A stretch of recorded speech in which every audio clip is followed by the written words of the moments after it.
as well as multiple degrees in strategic analysis and in cyber war. We're coming into a new era where the gun, the missile, and even the ICBM and the B-52 and the old triad of power that we used to run from the White House under the Nixon, Ford, Reagan administration, the triad of the bombers, the ICBMs, the nuclear submarines, the only one left is the nuclear submarine, and that's been supplanted by really cyber war.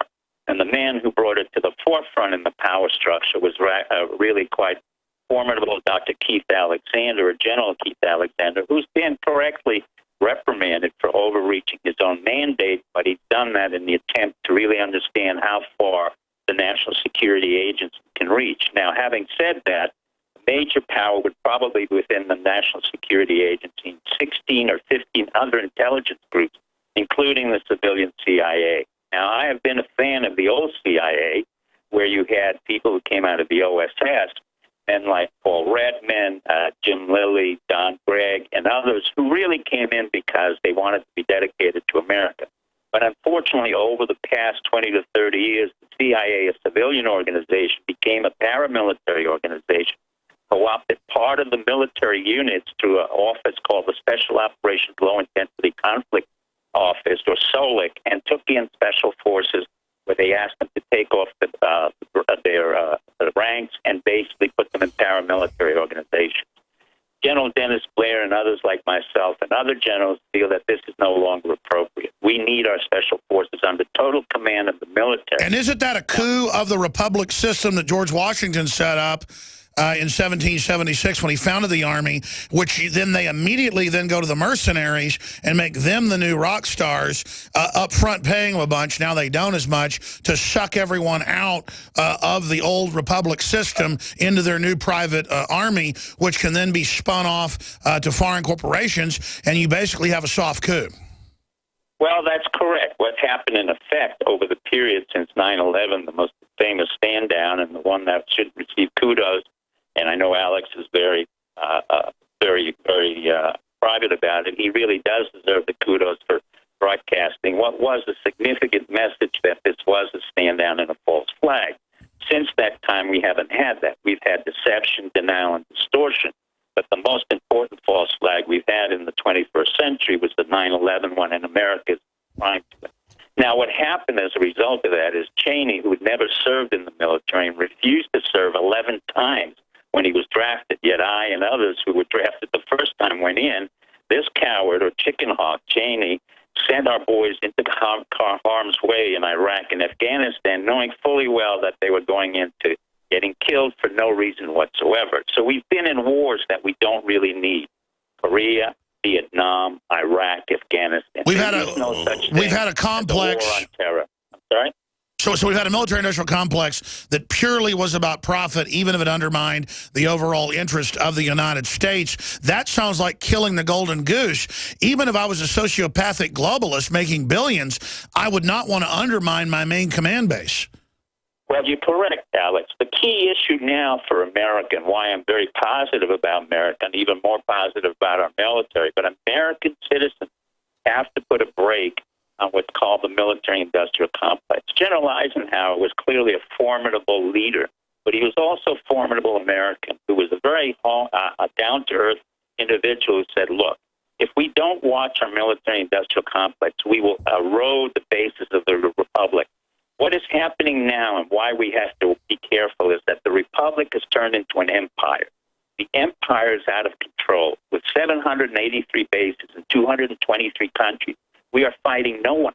And actually, we have a Navy that should be denying access to the Chinese. That's probably the legitimate national security concern we have in South China, which is being negotiated now. Other than that, we have no real interest in other countries. ISIS is not a major concern for us. Israel is not a major concern for us. The Middle East is not a major concern. We are a formidable net exporter of oil and gas. As a result of that, we have, because of our entrepreneurial skills and ingenuity, we have been a net exporter of oil and now gas. We do not need Saudi Arabia. We do not need any Middle Eastern country to supply oil or gas. And in turn, they cannot manipulate the price that we decide to lower. And we keep lowering the price of gas and oil down from 100 Brent oil to 80 Brent oil, and probably will bring it down to what the Canadians have, which is $50 a barrel of Brent oil. My suspicion is we will have the Keystone Pipeline going all the way from Alberta down through Texas. And the reason for that is because Canada needs to export its shale gas oil through that pipeline, and we have been a very good partner to Canada. And why would George Soros be trying to block that key pipeline? Is he how in bed is he with the Chinese? Obama is not very well in bed with the Chinese. I really have to give him credit. The Chinese are basically deciding two things. One, they're putting into position, and they're saying to all of their neighbors, primarily Vietnam, which, by the way, after 30 years has been our strongest ally in Southeast Asia, we are going to be parking our military in Vietnam. We officially don't have bases there because we don't want to...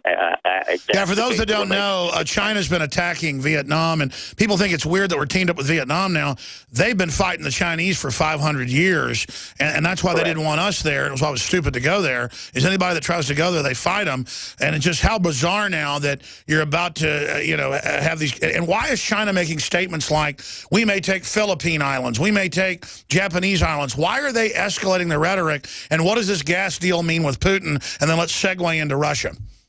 Okay, the issue why China is talking as loudly as they are, it's for internal consumption, not for external. China right now is not capable of manning an effective fleet against our own fleet. We have, in effect, our CINCPAC, or Commander-in-Chief of the Pacific, has denied access to the most important straits of water straits, which is the Straits of Malacca, where trade goes through, and 80% of the trade is protecting Chinese boats. So if you really want to look at the paradox of the situation, our Navy protects Chinese boats to do free trade into Southeast Asia.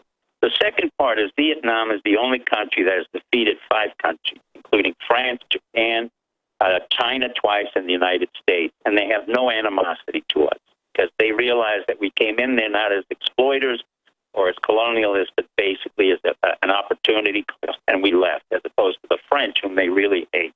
Now, what happened to China is Putin, because we are decreasing the price of oil, and then effectively we are in an economic war. Let this be understood. This is not by chance, nor was Gorbachev correct about saying this is a new Cold War. This is not a new Cold War.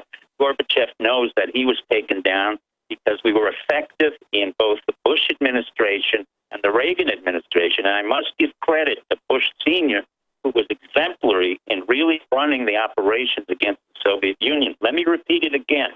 Reagan gets proper credit, but the person who does not get proper credit and should be lauded for what was done in the Soviet Union and against the Soviet is George H.W. Bush, 41, and James Baker, Secretary of State. These are two exceedingly modest men from Texas who have never asserted their rightful place in the history of the takedown of the Soviet Union. They were the implementers. They were the ones who provided the overall oversight over my strategy and tactics that were developed at the RAND Corporation, then incorporated by the CIA and the military intelligence. And we effectively took down the Soviet Union against their economic variables, their military variables, and their religious.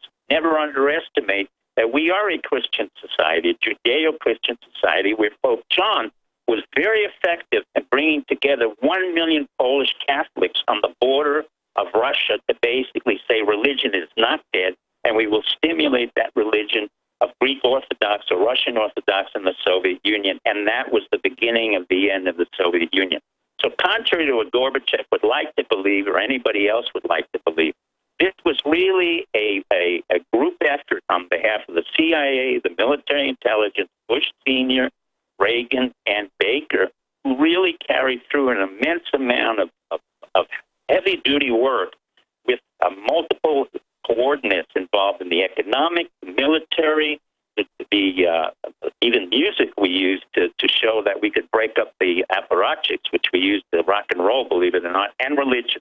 So we're not entering a new Cold War. What's happening is, because we are a formidable country, and I think everybody should recognize it and enjoy it at this moment, we have created envy.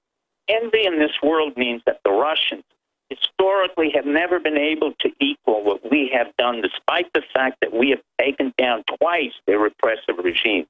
And probably Putin will leave within time because he can no longer manage an economic system that's based on the market economy. Sure. Doc, let's shift gears for a moment.